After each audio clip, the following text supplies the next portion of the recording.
কিশোর তরুণদেরকে হত্যা করা, রিক্সাওয়ালাকে হত্যা করা, এই হত্যাকাণ্ডে কে মদত দিয়েছে? আমরা কিন্তু এটা বুঝতে পারি, এদেশের জনগণ বুঝতে পারে, গণমাধ্যম বুঝতে পারে। এই মদত যে পার্শ্ববর্তী দেশ থেকে তিনি পাচ্ছেন এবং তাদের সেন্টারেই যে তিনি এই কাজটা করছেন, তাদের আশ্রয়ে প্রশ্রয়ে পুষ্ট হয়ে যে তিনি এই কাজ করছেন এবং নিজ দেশের সন্তানদেরকে তিনি গুলি করতে নির্দেশনা দিচ্ছেন কোনো দ্বিধা, কোনো দ্বন্দ্ব, কোনো হেজিটেশন ছাড়া, ইতস্তত করা ছাড়া, যে কত বড় রক্ত পিপাসু হতে পারে এই কাজ তিনি করতে পারেন, এই অবস্থা তিনি করতে পারেন। ইনুর সাথে তিনি কথা বলছেন এবং এই প্ল্যানিংটা করা হয়েছে একেবারেই, মানে আজকের যে বিষয়টি গণমাধ্যমে এসছে তাতে মনে হচ্ছে শেখ হাসিনা তার নিজস্ব লোক, তার দিয়ে তিনি প্ল্যানিংটা করেছেন, তিনি নির্দেশনাটা দিয়েছেন এবং ফিল্ডে বাস্তবায়নের জন্য নির্দেশ তিনি দিচ্ছেন হাসানুল হক ইনুকে, এবং মূল কাজটা করছে হচ্ছে তাপস, ব্যারিস্টার তাপস, যিনি দক্ষিণের মেয়র করা হয়েছিল প্রায় বিনা ভোটে। অর্থাৎ এদের কাছে দেশ, এদের কাছে জাতি, এদের কাছে দেশের মানুষ, এদেশের মানে কচি শিশু সন্তান সহ কারো কোনো দাম নেই। দাম হচ্ছে যেভাবেই ক্ষমতা ধরে রাখতে হবে এবং একটি দেশের শুধু সমর্থন নিয়েই তারা এটা করতে চেয়েছে। অর্থাৎ বাংলাদেশকে একটি তাবেদার রাষ্ট্র পরিণত করার জন্য, গোলামী রাষ্ট্রে পরিণত করার জন্য, গোলাম বানানোর জন্য শেখ হাসিনা যা কিছু করা দরকার তাই করেছে।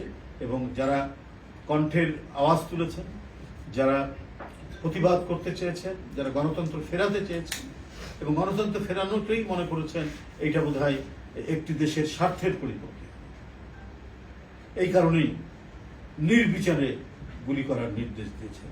যদি মানে ল্যান্ড থেকে ল্যান্ডে, মানে আন্দোলন তো হচ্ছে মাটির উপরে, ঢাকা শহরে, সারা বাংলাদেশে, সুতরাং যদি সম্ভব না হয় মাটির উপর দাঁড়িয়ে, তাহলে আকাশ থেকে গুলি করার তিনি নির্দেশ দিচ্ছেন, অর্থাৎ হেলিকপ্টারে গুলি করার নির্দেশ দিচ্ছেন এবং হেলিকপ্টার থেকে গুলি করা হয়েছে।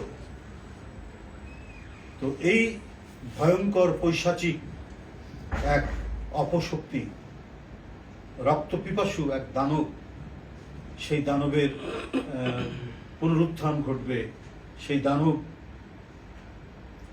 এই দেশে রাজনীতি করবে। তাহলে হিটলারের রাজনীতি জার্মান স্বীকৃতি দিতে পারে? স্বীকৃতি দেয়নি কেন?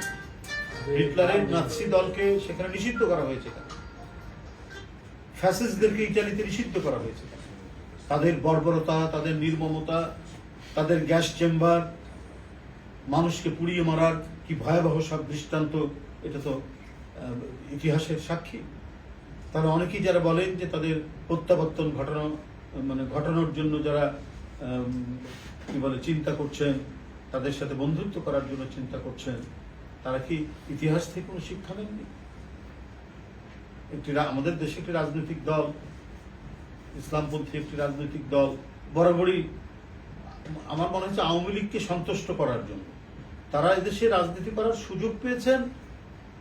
শহীদ জিয়ার, তাদের মানে শহীদ জিয়ার কাছ থেকে তারা সুযোগ পেয়েছে। তাদের নিষিদ্ধ দল ছিল, শহীদ জিয়া তাদেরকে রাজনীতি করার সুযোগ দিয়েছে, কিন্তু এমন কোনো তাদের মিটিং নাই, এমন কোনো তাদের কর্মসূচি নাই যে তারা স্বাধীনতার ঘোষক শহীদ রাষ্ট্রপতি জিয়াউর রহমানকে সমালোচনা করেনি এবং মানে তীব্র ভাষায় সমালোচনা করেনি। এরপরে আমরা দেখেছি প্রতিটি ঘটনায় তারা আওয়ামী লীগের সাথে, আওয়ামী লীগের সিদ্ধান্তের সাথে এক হয়ে তারা কাজ করেছেন। 86 নির্বাচনে যাওয়া, সেটাও তারা আওয়ামী লীগ নির্বাচনে গেছে, মানুষকে প্রতিশ্রুতি দিয়েছে এক, কাজ করেছে আরেক। ঠিক একইভাবে তারাও করছে ইসলাম পক্ষ, জামাত ইসলাম। এরপরে আমরা দেখেছি সে ভয়ঙ্কর তত্ত্বাবধায়ক সরকার বিরোধী করলেন, মানে আন্দোলন করলেন তত্ত্বাবধায়ক প্রতিষ্ঠার জন্য। সে আন্দোলনে তারা যাওয়া উপর আওয়ামী লীগের সচিব করলেন এবং বিভিন্ন জায়গায় তারা হত্যাও করেছে।